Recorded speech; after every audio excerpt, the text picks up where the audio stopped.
Fala galera, tudo certo? Eu quero trazer aqui um pouquinho sobre o sistema imune, tá? Nesse primeiro vídeo que eu vou trazer, eu quero falar sobre resposta imune inata e adaptativa, quais as células do sistema imune, qual o receptor de reconhecimento dessas células e quais os padrões moleculares de danos, tá? A intenção de eu fazer esse vídeo aqui é que quando eu comecei a estudar imunologia, existem muitos termos que são difíceis de assimilar. E o que eu percebi é que a maioria dos livros eles não contém uma linguagem introdutória de nivelamento, como conceitos básicos. Então, esse vídeo que eu estou fazendo é justamente com a intuição de fazer esse nivelamento para vocês, tá? Eu fiz alguns desenhos aqui, eu acredito que através desses desenhos vai ficar até mais fácil de poder assimilar esse conteúdo, para que a coisa não fique tão no imaginário, né, e a gente consiga ter algo mais tangível nessa troca de informação.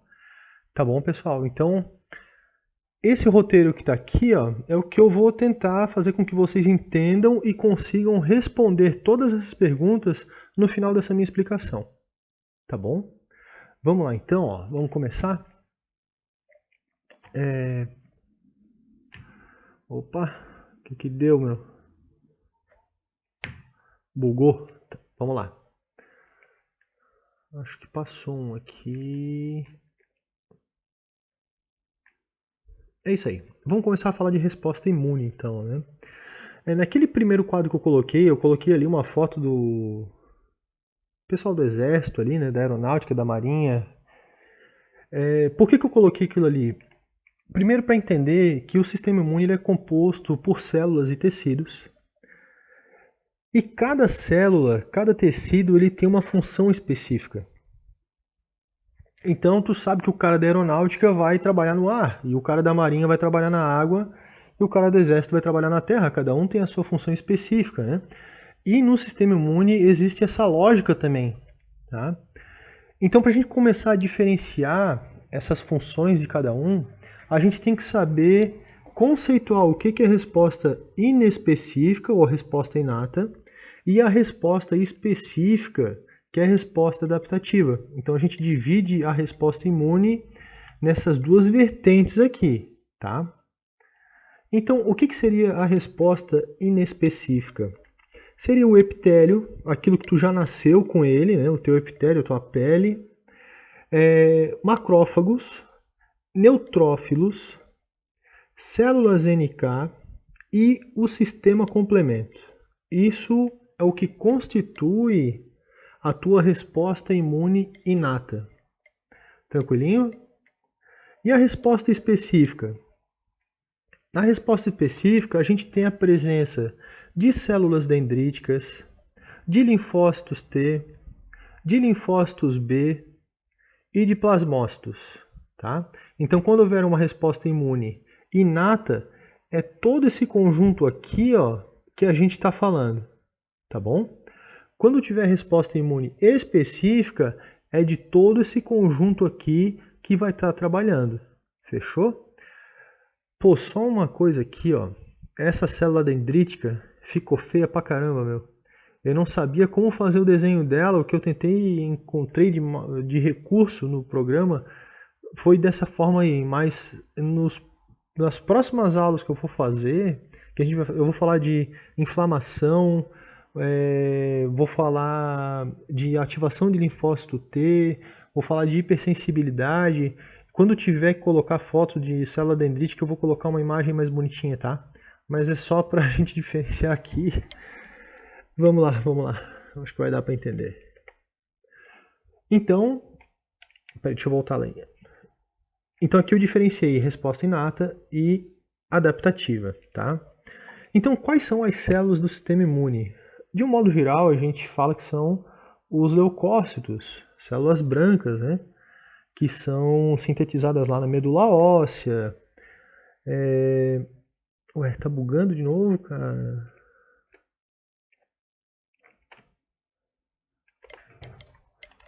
Ah, que chato isso aqui, meu. Então aqui, ó, as células do sistema imune. Nesse quadro aqui eu coloquei todas as células, tá? Então, a gente tem neutrófilo, tem eosinófilo, basófilo, o monócito, o macrófago, linfócito NK ou célula NK, linfócito B e linfócito T. Só que existem algumas dessas células aqui que elas vão passar por especialização. Como por exemplo, vou dar o exemplo aqui do linfócito B, né? Nessa imagem que você está vendo aqui, tu vai me falar, pô, mas aqui não tem plasmócito. Claro que não tem, pô. O plasmócito ele só vira plasmócito com ativação do linfócito B, mas ele tem como um precursor do linfócito B. A mesma coisa o linfócito T. O linfócito T ele pode dar origem ao linfócito T CD4, CD8, vai ter linfócito T naive, vai ter linfócito T efetor, mas como precursor é o linfócito T, tá bom? Como eu falei, para esse nível inicial, para tu ter uma informação de nivelamento, tu tem que saber no mínimo todas essas células que estão aqui. Fechou? Vamos para o próximo aqui, ó. Outra coisa que é muito importante, eu fiz esse quadro aqui porque foi uma outra dificuldade que eu tive. Existem muitas células do sistema imune que elas são as mesmas células, só que elas estão localizadas em lugares diferentes. E só por ela estar em lugar diferente, ela recebe um nome diferente. Certo? Então, nesse quadro aqui, ó, em vermelho, eu vou colocar todas as células do sistema imune que estão presentes no sangue, tá? Que são essas aqui, ó. É o neutrófilo, é o eosinófilo, é o basófilo, o monócito e o linfócito. Então, todas essas células aqui estão presentes no sangue. Quando fala de monócito, tu já tem que ficar ligado que essa célula, esse leucócito, ele está dentro do sangue. E quando ele migra para o tecido? E aí? Muda de nome ou não muda de nome? Vamos conferir cada um deles. Então, o neutrófilo, no sangue, ele se chama neutrófilo e lá no tecido também é neutrófilo. O eosinófilo também vai continuar com o mesmo nome. O basófilo, quando for para o tecido, ele vai se chamar mastócito. O monócito vai se chamar macrófago. E o linfócito vai se chamar plasmócito, tá? Aqui é o seguinte, ó. Tem gente que fala, pô, mas tem linfócito T, tem linfócito B. Isso aqui que eu estou trazendo, eu repito, é para um nivelamento, tá bom? Mas a quantidade maior de linfócito que a gente vai ter vai ser nos linfonodos, tá? Então, para esse nível inicial, entenda que plasmócito ele vai estar ativado mais no tecido, tá bom, gente? Vamos para o próximo, então? Falar um pouquinho de nomenclatura para macrófago. Macrófago é uma célula mononucleada. Eu tentei trazer essa imagem aqui para mostrar só esse núcleo aqui, apenas um núcleo. O núcleo grandão, fica fácil a visualização.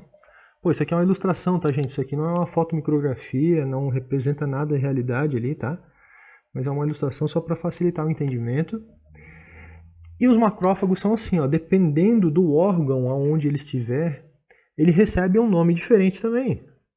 Que, pô, isso aí é uma baita de uma sacanagem, confunde muito para quem está começando a estudar imunologia. Então, no fígado, o macrófago é chamado de célula de Kaempfer. Nos ossos, são os osteoclastos. Nos alvéolos, seria o macrófago alveolar. No tegumento, que é lá na pele, são células de Langerhans. E no cérebro, é chamado de micróglia. Tá bom? E o macrófago, né?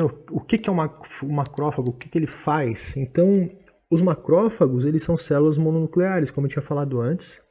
Ele é responsável pela limpeza de resíduos e remoção de patógenos, enquanto ativam as células do sistema imune adaptativo, mediando respostas inflamatórias. Essa limpeza aqui, ó, que o macrófago faz de resíduos e remoção de patógenos, ele consegue fazer isso porque ele faz fagocitose, ele vai englobando todas essas partículas, esses resíduos que existem ali, tá bom? E como ela ativa as células do sistema imune adaptativo, ela é chamada de uma célula APC, que é uma célula apresentadora de antígeno. Eu não falei até agora o que é antígeno, mas para um conceito inicial, tenta entender que o antígeno é uma substância que não pertence ao teu corpo, como se fosse um invasor do teu corpo, é um inimigo teu. Tá bom? Esse primeiro conceito inicial, tá? Vamos ver se vai bugar de novo isso aqui. Oh, não foi, não bugou, tá indo. Vamos falar sobre a diferença entre resposta inata e adaptativa. Lembra lá naquele segundo slide que eu mostrei? Resposta inata e adaptativa. Se tiver com dúvida, volta o vídeo, volta lá para aquela parte, para ver de novo quais são as células, qual é o tecido que está presente em cada um deles. Aqui vamos tentar fazer, descrever a diferença entre eles, só para reforçar aquele conceito inicial, tá? Então, característica da resposta inata. Ó. Ela é uma resposta imediata, ela é rápida, ela é inespecífica, já vou falar depois o que seria essa especificidade, mas a resposta inata ela é inespecífica. Células presentes aqui nessa resposta inata, ela tem a presença de fagócitos, lembra que a gente falou do macrófago ali antes? Macrófago vai estar presente aqui também, tá? Não é só macrófago, vai ter outras células presentes, neutrófilo também vai estar, que é um fagócito, tá bom? Mas de modo geral é presença de fagócitos. E não existe memória. Aqui são 4 características que eu coloquei da resposta inata. Tem outros autores que vão trazer mais características, tá? Mas aqui eu coloquei essas 4 só para ter essa noção inicial. Vamos para a resposta adaptativa. A adaptativa também é uma resposta imediata. Ela tem alta especificidade. Tem a presença de linfócitos e existe memória, tá? Essa alta especificidade é quando o teu corpo já tem essa defesa construída para uma determinada doença, tá? Vou dar um exemplo dessa alta especificidade, a cachumba. Então, provavelmente vocês estão me escutando aqui nesse vídeo, vocês já pegaram cachumba quando era criança. Ou catapora, né? Mas vou dar o exemplo da cachumba aqui. E já é conhecido no senso comum que quando pega cachumba só uma vez. Até tem pai e mãe que falam, deixa o filho pegar cachumba quando é criança, tudo já para criar imunidade. Para não pegar cachumba quando for adulto. Então, qual é a lógica por trás desse comentário? Porque o pai e a mãe já sabem que o corpo vai ter essa memória para esse tipo de doença.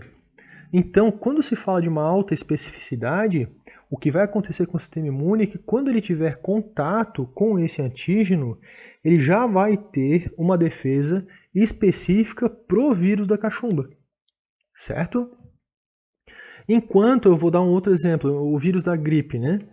Pô, tem gente que fica gripado aí 3 vezes por ano, né? Ou até a cada 2 anos fica gripado só uma vez, mas a gripe, ela tem uma manifestação que é meio crônica, vou dizer assim, não crônica, mas a pessoa já teve várias gripes durante a vida, né? Por causa da mutação genética. Então, cada hora que tem uma mutação, o teu corpo tem que construir uma nova resposta. Ele tem uma especificidade, só que o vírus ele consegue se modificar muito rápido, né? Então, por isso que tem todos aqueles transtornos de tu ter febre e tal, porque o corpo tem que construir novamente uma resposta imunológica específica para aquele novo vírus que sofreu uma mutação. Então, essa alta especificidade ela tem essa lógica, tá? E se tem especificidade, obrigatoriamente vai ter presença de linfócito, tá bom? E se tem essa alta especificidade, ela também vai ter essa memória. Fechou? Vamos dar exemplo das duas aqui, ó. Então, resposta inata, posso falar do epitélio, a pele, né? Pô, imagina, a pele vai ter memória? Claro que ela não vai ter memória, né? Então, a pele, o que ela tem ali de agente de defesa? Glândula sebácea, glândula sudorípara, vai ter células de defesa presente no epitélio também, tá? Secreções glandulares aqui, vai ter imunoglobulina presente aqui também, tá? Mas existem secreções, tem muco presente aqui na faringe, na laringe, na traqueia. Acidez estomacal aqui, ó, que pela acidez, pelo pH ser muito baixo, vai ter alguns agentes infecciosos que acabam morrendo em contato com essa acidez baixa, com essa acidez alta, quer dizer, em um pH baixo, né? E aqui na resposta adaptativa, eu coloquei essa ilustração aqui de um linfócito B ativado, ele virou um plasmócito, dá até para ver as imunoglobulinas ali grudadinhas. Isso é uma ilustração, tá, gente? Isso aqui não é uma foto real, não. Tá bom? Mas eu achei bem legal, assim, porque fica bem aparente os anticorpos ali coladinhos na parede. Tá bom? Vamos falar de receptor de reconhecimento padrão. Nessa ilustração aqui, ó, eu estou trazendo uma membrana de uma célula, uma membrana celular, uma bicamada de fosfolipídio, tá? Essa parte aqui, onde está o cursor, é a região intracelular, seria o citosol, tá? Não é o núcleo. Essa paredezinha aqui seria um endossomo, uma vesículazinha dentro da célula. E essas letrinhas, letra U aqui, ó, que está tudo colorido, isso aqui seriam esses receptores de reconhecimento. Então, lembra que eu falei de todos aqueles leucócitos, que eles estão presentes no sistema imune e tal? Só que assim, eles não trabalham de forma individual. Eles têm que se conversar entre eles.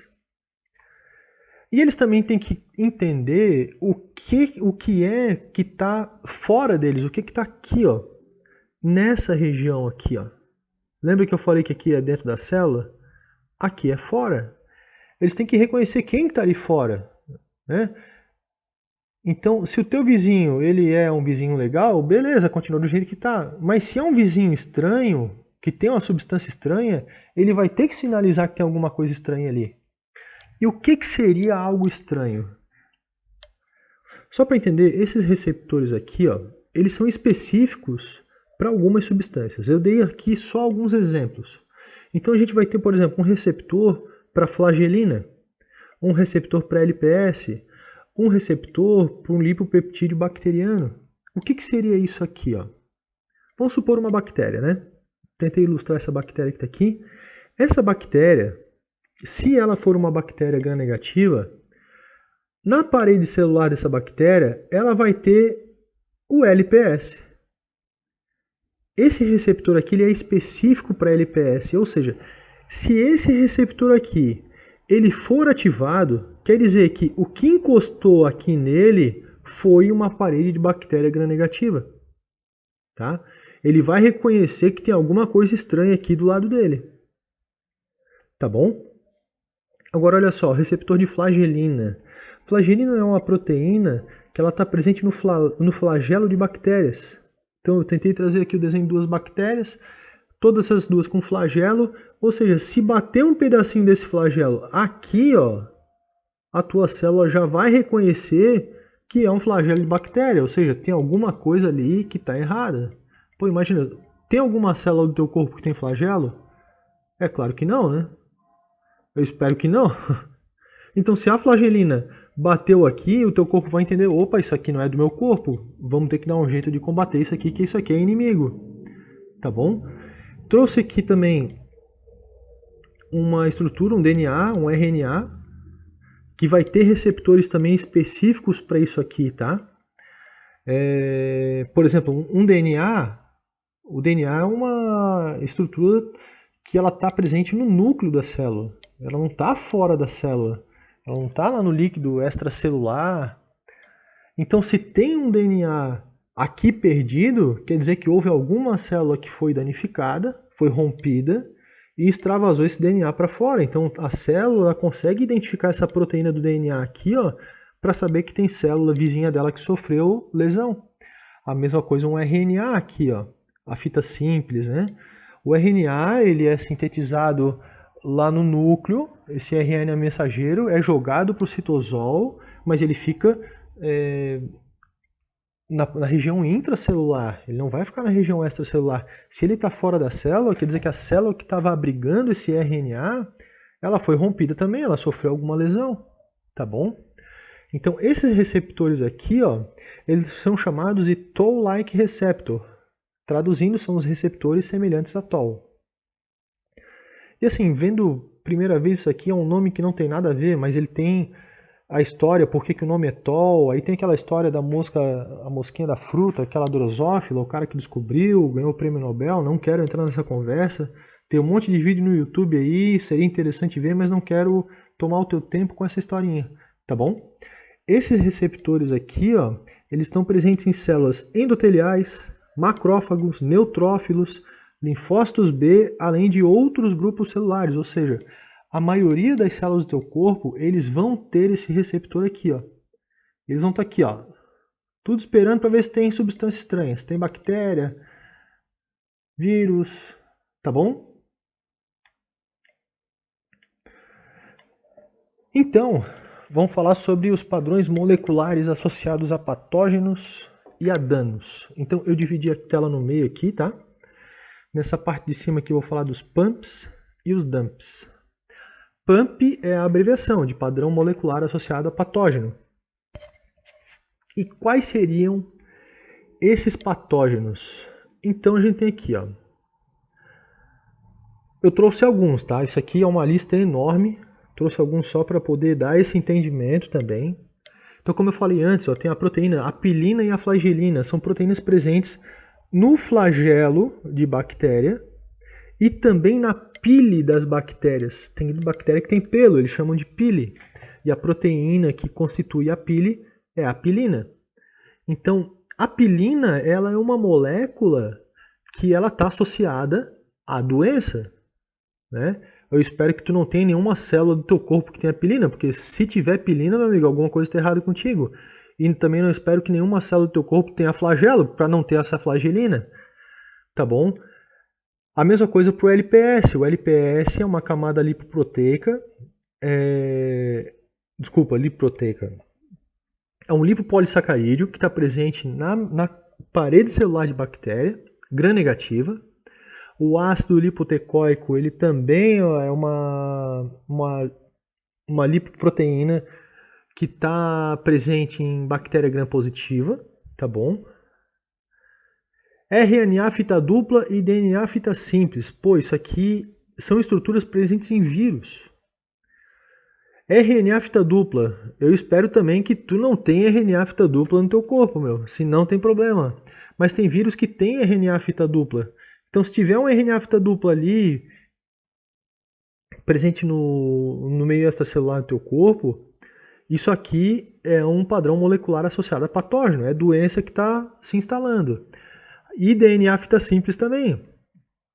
O teu DNA ele é fita dupla, não é fita simples. Se tiver fita simples, alguma coisa errada também tem, tá bom? Então, essas aqui são algumas moléculas que elas estão associadas a patógenos, belezinha? Vamos falar aqui, ó, de DUMP, padrão molecular associado a danos.